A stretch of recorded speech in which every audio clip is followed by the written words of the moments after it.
Hi, I am Jen Wilson, the Healing Rebel, and welcome to my kitchen. Today we are going to make a really simple sauerkraut. So what you need is your chopping board, a cabbage. I was going to call that a lettuce. It's definitely not lettuce, it's a cabbage.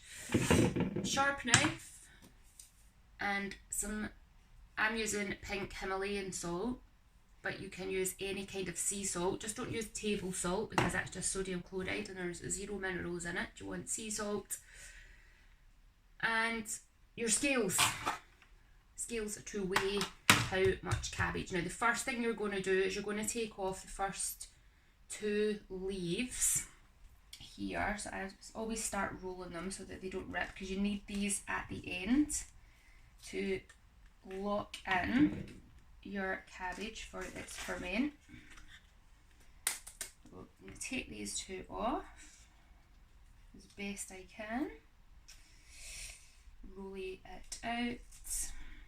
So the cabbage is super fresh and the leaves are really crunchy. This is more difficult to do, so I always leave them a couple of days so that those outer leaves start to wilt, and it just makes it a bit easier. Still not coming off perfectly. There we go, that'll do it.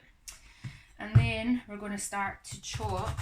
I'm going to start quartering my cabbage.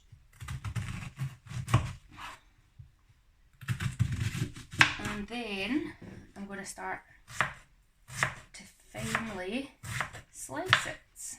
Be careful of your fingers, please. Be careful of your fingers.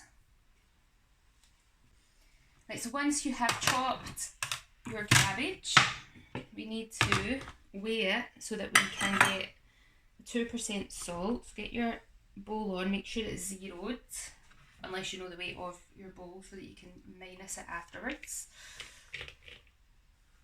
So get that all in there.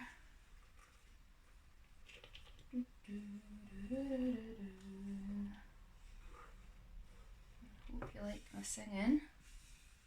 That's the first time I've done that without it going everywhere, so well done me, thank you. A wee bit over. Right, so that is 543 and we need 2%, so that is 11 grams of salt. So zero that and then get 11 grams of salt in. Just be careful because salt's actually heavier than you think it is, and the numbers jump up quite quickly. And there we go, 11. Right. And now what we're going to do is we are going to massage that all in and start to get the cabbage nice and juicy, so come with me. I come down onto the floor to do this so that I can get my body weight in behind the massaging, so you can hear that squeaking. And we massage this for a few minutes until we start to get a brine.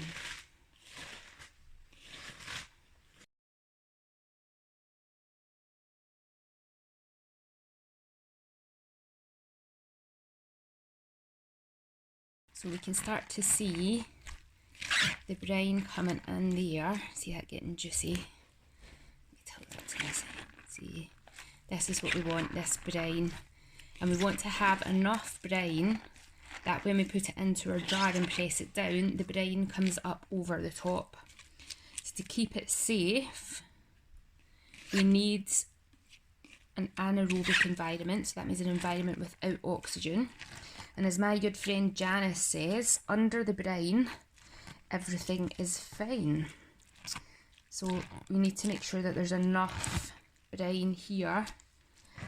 So just keep going until when you're pressing it down, the cabbage is almost flooded.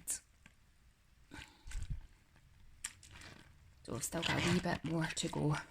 Okay, so this is looking pretty good now. You can see when I squeeze that down, there's a good flooding of brine. So this is now good enough to start to add some flavours and get in the jar for its ferment.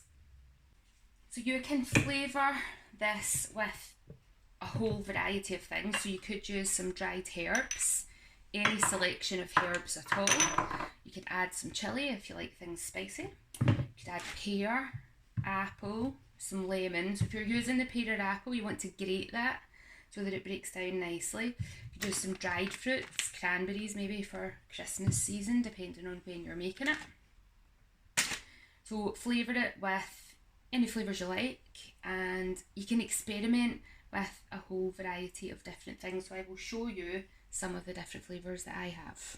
I have 2 ferments brewing at the moment. So this one is a lemon and dill along with the cabbage. This one here is orange, cranberry, rosemary, basil, cinnamon. Now these, because these have got fruit in them, they'll probably take about 10 to 14 days to ferment. If you're keeping it plain and not adding any flavours to it, or you're only adding herbs to it, it will be about 3 to 4 weeks before the ferment is ready. So keep that in mind. Anything that's got sugar in it, that will make the process happen faster. Anything without sugar in it will be slightly slower. And once your ferments are ready, you decant them into smaller jars. So this one is a pineapple and turmeric. Janice taught me that one. I've got a leek chi here, which is leeks with chilli. That's a fast ferment. That's only a 7-day ferment. There's no cabbage in that one. The leeks break down quite quickly. This one has got apple, ginger, coriander leaf, caraway, basil, oregano. So once the ferment's done, you put them into smaller jars and then keep them in the fridge so that they don't keep fermenting and get any more sour. You mix through whatever flavours you're adding in. You write them all down. I always write them out onto my jar because guaranteed you will forget. And I also put today's date because you need to know when it is end of ferment time. So once you've got your flavour mixed through, so I've added sesame seeds, hemp seeds, fresh ginger grated, cayenne pepper and kombu, that's what it's called, which is a seaweed, to give that some nice layers. The sesame, the flavour just goes, I love this flavour of sesame, so that's in there for me. And then you're going to pack into your jar. Now you need to make sure it's packed down quite firmly because you don't want any air bubbles in there, because air bubbles means oxygen. Oxygen means risk of bad bacteria, which shouldn't kill you, but they will definitely give you a bad tummy if they're in there. So we need to get this. So remember Janice's wee saying, under the brine everything's fine. That's what we need to make sure happens here. So get this all in. You need to make sure the jar that you're using is the right size. So this is a 1 litre jar that I'm using for that. This will take up to about probably 800 grams of cabbage. So my cabbage was 500 grams. This is going to leave a wee bit more space than I would probably like, but I don't have a smaller jar.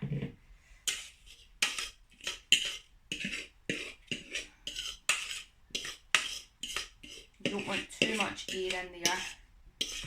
We want to create that nice anaerobic space that's without oxygen. So we're getting as much of that in there as we can. Get my spatula. I don't like waste. Every last seed. Right. Get it all in there. Right. So I'm going to use the fork to press that down.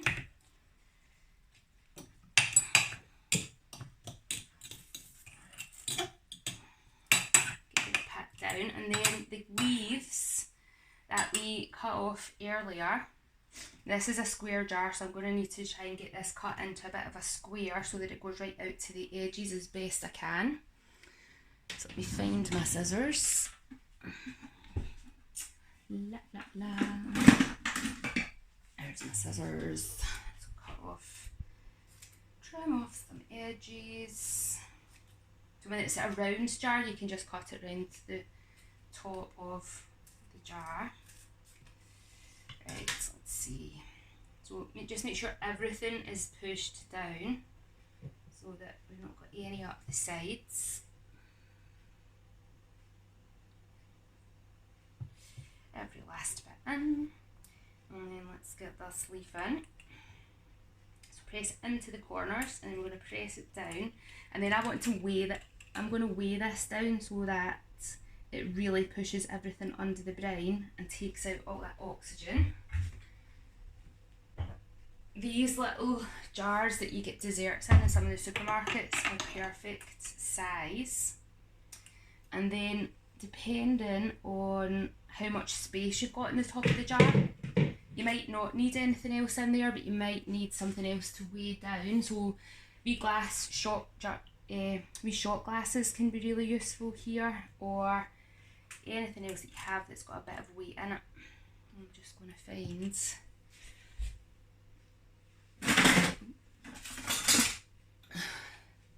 I've got a wee coffee weight, so I'm going to press that down, and then I'm going to get the rubber seal to make sure no air sneaks in, and then press that down, lock it in. That pushes the brine up and everything is under the brine, so that is fine. So that will sit for about 14 days and then we'll be able to jar it up and put it in the fridge and it will be good to eat. So let me know what flavours you decide to use in yours. Just a little side note, now if your jar, if the liquid is coming up quite high in the jar, so this is quite a full one, you want to sit your jar in a bowl, because what happens when the bacteria start working their magic, this will sometimes bubbles up and comes up and seeps out through the seal. So having a bowl underneath just in case that happens. When the liquid doesn't come up as far, not necessary, but when it is coming up quite far, make sure that you've got something to catch that liquid, otherwise your countertop ends up a mess. Trust me, I've done it.